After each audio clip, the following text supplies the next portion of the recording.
folks, welcome back to the Beer Wrench Garage. Today we're drinking a Shiner Bock, which is a product of the great state of Texas and a delicious beer. And it's a hot summer day. Goes perfect with that. Anyway, today we're going to have a special video to commemorate 100,000 views for the channel. We're a small channel, but it's a significant accomplishment, 100,000 views. If you click the title of the channel, Beer Wrench Garage, it goes to the channel page, and then there's a little thing that says About or whatever. You click that About, it'll tell you how many views we've had, and it'll be more than 100,000 by the time you see this. It'll also give you an opportunity to email me, so please do that if you want to send a message out to me or drop a comment or whatever. Also, drop a comment for the video. Anyway, so in commemoration of 100,000 views, I thought I would do a toolbox tour. And so it's not just any toolbox tour. It's the toolbox tour of what I call myself a hobbyist mechanic, a home hobbyist mechanic. Now, I don't turn wrenches for a living, and I've never turned wrenches for a living, but over the years I've amassed like a pretty decent collection of tools. In fact, I would say I rival some mid-level techs, mid-career techs. So I thought maybe the viewers or just folks in general would be interested to see what I keep around in my toolbox and in the vicinity of my toolbox. I'm at the point where I feel more than confident and am more than capable of doing any type of mechanical repair at home, and almost never do I ever take our vehicles into service unless it's like warranty work or something like that. I can't do tires, mounting and balancing and all that. But, any type of preventive maintenance or repair, I'm confident enough to tackle it. And the reason I've been able to get that confidence and develop it is one, the experience of having done it for a number of years now, but also every time I've done a job and I've decided that, or I've realized I need a specific type of tool, I've acquired it. So without going on too much, babbling on too much, follow me back and we'll take a look at the toolbox. We'll concentrate on the toolbox, but like I said, there's some surrounding elements that kind of play into it. All right, come on back. So first and foremost, the toolbox itself is a Milwaukee 72-inch long, 24-inch deep. I believe there's 11 drawers and one cabinet. So I guess 11 plus 1, 72 inches long, and 24 inches deep. And it's got casters, but obviously I don't hope to move this anytime soon. So yeah, it serves as a solid base of operations. I've outgrown it, as you'll see in a minute, but for the moment it's really kind of pulling its weight. Well, more than pulling its weight. All right, so let's take a closer look. So one of the neat things about this box is the pegboard, which is a force multiplier, right? I am, as you can see, I'm a pretty big fan of the Milwaukee line of tools, and I'm able to kind of hang my electric tools up there. The star of the show is a 3/8 field impact. It gets the most use. And then I just recently got this extended neck a 3/8 ratchet to replace the shorter 3/8 ratchet. Also have a fuel 18-volt drill, which is really solid tool. And then another 3/8 impact, and then a 1/4-inch hex impact driver that I never use. Actually, this was a warranty replacement, my old one, but I just don't use it because all the hex work comes out of that fuel driver. And then I got a big old 18-volt half-inch drive impact. Typically, I use that for lug nuts or really big bolts. And then also here on the pegboard, I got this kind of go-to set of wrenches. These are actually Husky brand, like old school USA made Husky brand. They're knockoffs of the Snap-on, older Snap-on flank drive. And so these wrenches are like what I really use on a kind of job-to-job basis. They're my go-to wrenches. Now, those aren't my only wrenches. I have a wall of wrenches that I kind of keep off to the side. Let me go ahead and show you what I'm talking about. So on the other end of the work area, I got the wall of wrenches, and these things are just all the different types of wrenches you could probably run into on different tasks. Got these S-line wrenches, lots of flex and locking flex, ratcheting wrenches, extended box end wrenches. And so these come in handy, and then I also got some screwdrivers and breaker bars. These tiny little ratcheting wrenches are also kind of big force multipliers. Anyway, so I don't always fall back on this, but when I do, if I need something specific, I come here. The first set of wrenches I reach for if I need ratcheting wrenches are these DeWalt non-adjustable, selectable ratcheting wrenches. Really like them, really feel good. And then when it comes to box end combination wrenches, I go with these USA Craftsman. I don't know if they're USA, but they're the higher end Craftsman. Yeah, USA box end wrenches. Those are phenomenal as well. All right, so let's get into the drawers and look at the real kind of stars of the show. All right, so on this top drawer, we have our ratchets. And as you can probably see, I have probably about 3 dozen ratchets. Obviously, quarter, 3/8, half drive. But, some of these are like kind of specialty ratchets. And like for this one, there's a snap-on 3/8 drive ratchet, but in the body of a 1/4 inch drive. It comes from the factory like that. Really neat. Other things like flex 1/4 inch drive, really long extended handle long extended handle quarter drive, extended handle 3/8 drive. This is really valuable tool, especially for working on Euro cars. I believe Astra Pneumatic makes both of those, the 1/4 and the 3/8. This is probably one of my favorite ratchets, 1/2 inch drive, locking flex Metco 88. Very, very awesome tool. And then obviously I got a mess of extensions, 1/2 inch over here, another couple breaker bars, more 1/2 inch ratchets, and then 3/8 and 1/4 inch extensions. I got adapters. So for certain adapters like these snap-on ones, I really go with the high quality adapters because when it counts, it counts. And so, I spent a pretty penny to get these snap-on adapters. And then a couple like specialty nicks and knacks, but mostly this is a ratchet drawer. Coming over here to the drawer right next door, you have the socket drawer.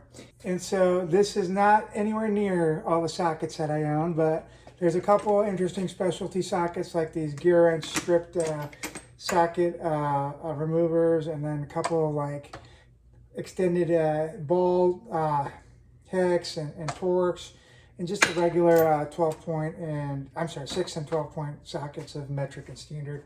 One quick little note is the Sunex set.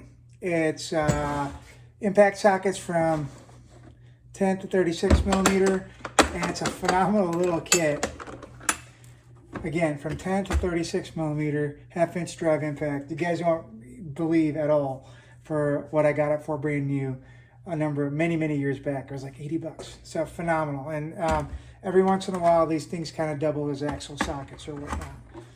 So that's like the base level socket drawer, but like I said, I'm kind of a socket fiend, so there's more.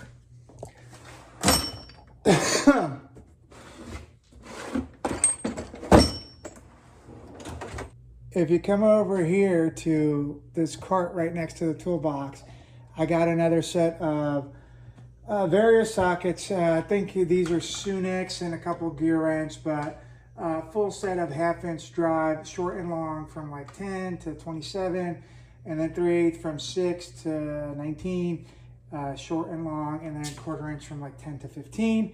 But as Billy Mays used to say, that's not all. Pull this out and got some other additional items of note. This Sunex metric swivel set. Real good quality set of sockets. And then I got another gear wrench set, another 1/2-inch drive swivel set. Here's a gear wrench, another 1/4-inch random set of sockets, and then these top tool reverse Torx, e-Torx they call them, come in handy on Mercedes a lot. So that's another repository of sockets. But again, that's not all. So if we come over here, and so over here on this kind of immobile utility cart is another set of sockets. And these end up a lot of times being the go-to sockets if I'm doing like a quick job, because they're right there and I can grab them. Or if there's something out on the driveway, I can roll the cart out to them. But I really like these sockets. These are made by the company Top Tool, which is a Taiwanese brand. And these chrome sockets are phenomenal for the value and what you get for the quality you get for the value spent. So high-end Taiwanese sockets, and kind of a little bit hard to get in the US, but I really like them, and the durability and the quality is super high for the price that you spent. You wouldn't even believe how cheap that was. Those were when I originally got them. And then over here you see a couple sets of like Duralast and Husky 12-point sockets. Sometimes you need 12-point, you know, whether it's like drive shaft bolts or head bolts. Sometimes you must have 12 points. So those kind of are yet another set of 12-point. All right, coming back to the toolbox, we saw these two top drawers. So the drawer beneath that is my very sloppy plier drawer. And so really the items of note here are the Knipex brand pliers. I have many varieties of Knipex. Knipex is, I know it's pronounced Knipex, but I pronounce it Knipex. I really like them. I got a couple of handfuls of more Knipex. I got a couple of handfuls of Snap-on, some Tecton, gear wrench, a lot of gear wrench, well, not a lot, but some gear wrench, Astro Pneumatic, and Sunex, right? Just like a smorgasbord of really German and Asian pliers with a couple of Snap-on thrown in. So yeah, pretty much what you'd want from a set of pliers, all the various varieties and types I have in here.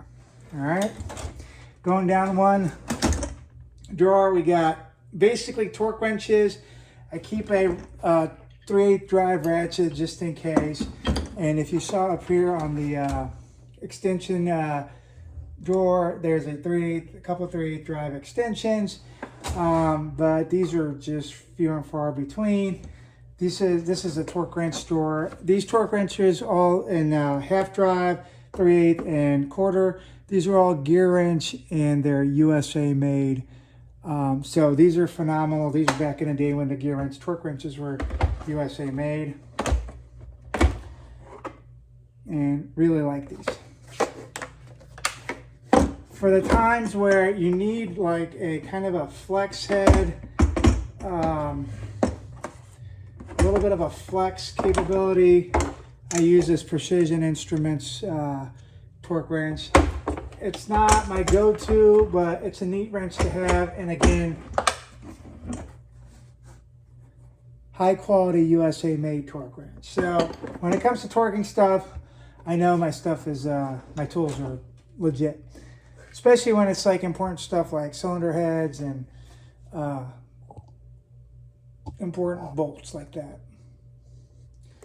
All right, beneath that we got punches, more punches, crow's feet sockets, both metric and standard, some specialty sets of wrenches, and basically some manuals from different parts of the world.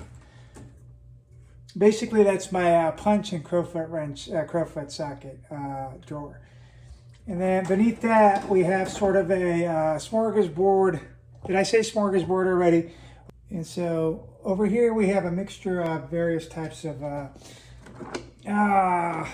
repair tools, I guess. They got, what is this? Bearing drivers, ball joint adapters, more bearing race and seal drivers, a cooling system testing kit, obviously a slide hammer, a bushing tool, and some additional hex and Torx sockets. All right, so going over the cabinet. In the cabinet we have some more axle puller compression test kit, a AC leak detector kit, a couple of really nice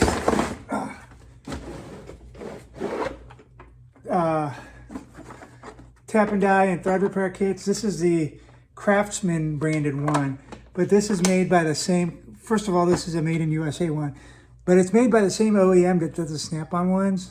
And so you get this for a fraction of the price. And these things have been lifesavers. If you don't have this set, get this set. I think the OEM is Castor. I'm not 100% sure on that, but this Made in USA Craftsman set is the same as a Snap-on one, but at a fraction of the price. I have a legitimate tap and die set, and this one is a gear wrench one. And again, if you don't have a tap and die set, you should get one. So this will help cut into holes that you need to thread for fasteners.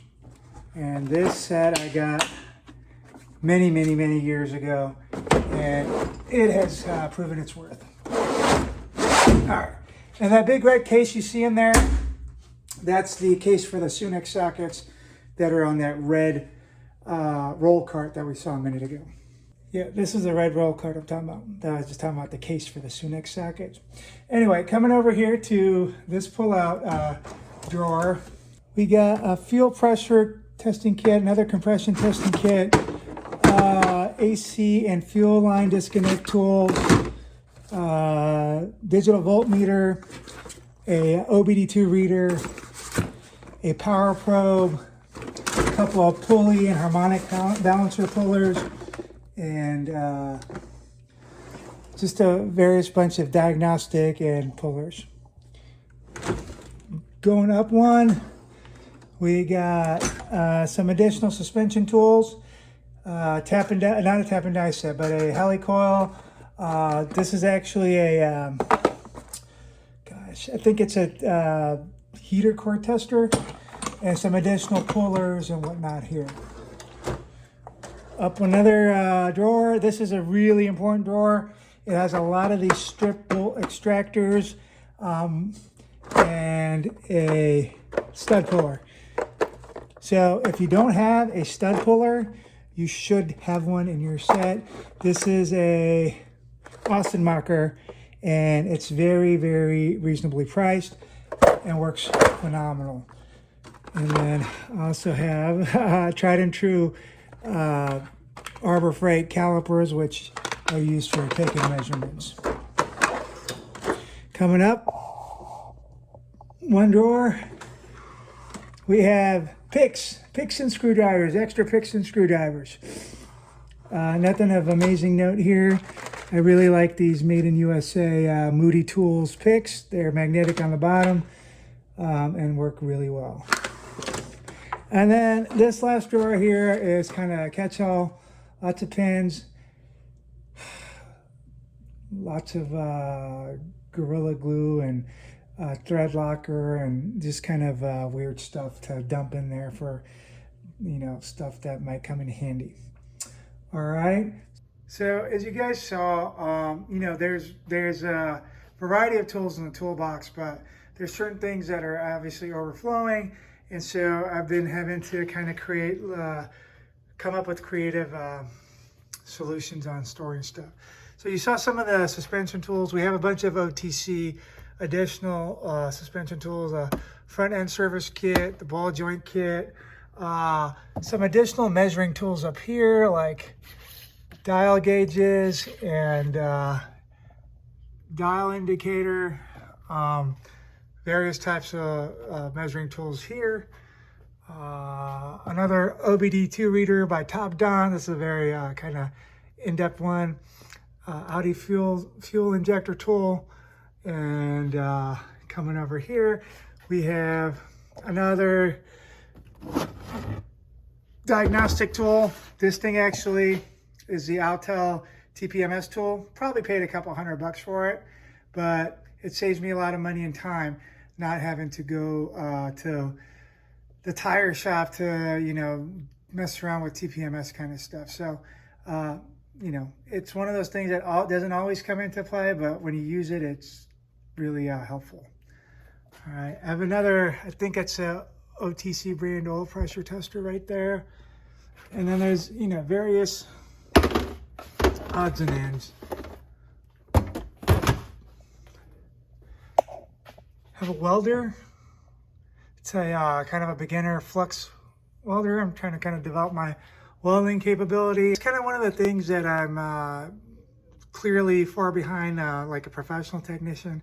My welding is very, very rudimentary. In here I have some electrical supplies like wiring and clamps and stuff like that. Fuses and solder and stuff like that. Here is literally a bucket of bolts, just spare bolts. Same thing with this. This is a bucket of bolts, but they're Audi specific. So come in handy. Coming over here, some Dremel tools, a soldering iron, angle grinder.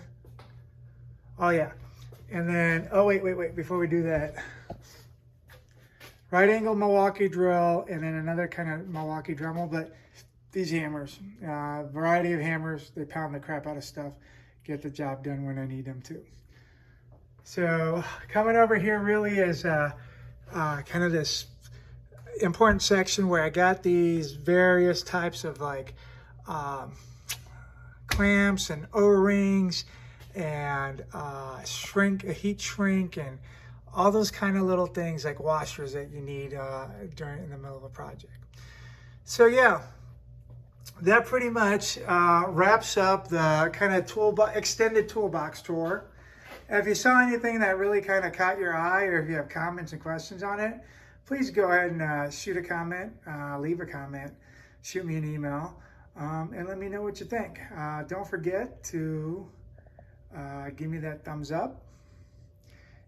Well, folks, I hope you enjoyed the little tour of this toolbox and its surrounding supporting elements. If you did, go ahead and look at some of our other videos. We got lots of like videos where these tools are being used to tear apart junk cars or do projects on our cars. So please check it out.